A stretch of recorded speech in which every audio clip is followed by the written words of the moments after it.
New TV Telugu. Pan India star Prabhas హీరోగా తెరకెక్కుతున్న latest movie the Raja Saab పై అంచనాలు రోజు రోజుకు పెరిగిపోతున్నాయి.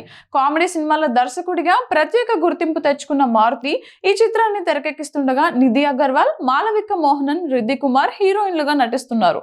భారీ గ్రాఫిక్స్, పాన్ ఇండియా స్థాయి మేకింగ్ తో రూపొందుతున్న ఈ సినిమా ఇప్పటికే ప్రేక్షకుల్లో భారీ హైప్ ను క్రియేట్ చేసింది. ముఖ్యంగా ఇటీవల విడుదలైన ట్రైలర్ సినిమాపై ఉన్న అంచనాలను మరింత పెంచేసింది. దీంతో ఈ సినిమా ఎప్పుడు థియేటర్లలోకి వస్తుందా అని ప్రభాస్ అభిమానులు ఆసక్తిగా ఎదురు చూస్తున్నారు. ఈ క్రమంలోనే ది రాజాసాబ్ ప్రమోషన్లను మేకర్స్ ప్రారంభించారు. చిత్ర బృందం వరుసగా ఇంటర్వ్యూల్లో పాల్గొంటూ సినిమాపై ఆసక్తికర విషయాలను పంచుకుంటోంది. ఈ నేపథ్యంలో దర్శకుడు మారుతి ఇటీవల ఓ ఇంటర్వ్యూలో పాల్గొనగా అనుకోకుండా సినిమాకు సంబంధించిన ఓ పెద్ద అప్డేట్ బయటపెట్టారు. ఆ ఇంటర్వ్యూలో యాంకర్ ది రాజాసాబ్ ట్రైలర్లో ప్రభాస్ జోకర్ లుక్ లో కనిపించిన విషయం గురించి ప్రశ్నించాడు. సాధారణంగా ఐకానిక్ క్యారెక్టర్లను మళ్లీ చేయడానికి స్టార్ హీరోలు ముందుకు రారని, అలాంటిది ప్రభాస్ ను ఆ లుక్ కు ఎలా ఒప్పించారు అని అడిగారు. దీనికి సమాధానంగా మారుతి మాట్లాడుతూ ప్రభాస్ జోకర్ లుక్ లో కనిపించడానికి పెద్ద కథే ఉంది. ఆ కథ మొత్తం ది రాజాసాబ్ పార్ట్ 2 లో ఉంటోంది.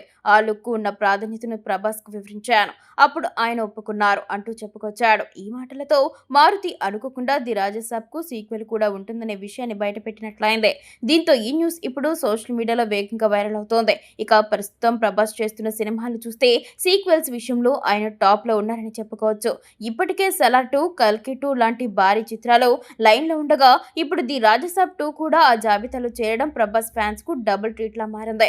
ఈ సీక్వెల్స్ ఎప్పుడు ప్రారంభమవుతాయో, థియేటర్లకు ఎప్పుడు వస్తాయో ఇంకా స్పష్టత లేకపోయినా ఈ అప్డేట్స్ మాత్రం అభిమానులకు మంచి కిక్కిస్తున్నాయి. మొత్తంగా ది రాజాసాబ్ ఒక్క సినిమాగా మాత్రమే కాకుండా ఓ ఫ్రాంచైజీగా మారే అవకాశాలు ఉన్నాయన్నమాట ఇప్పుడు టాలీవుడ్ లో హాట్ టాపిక్ గా మారింది.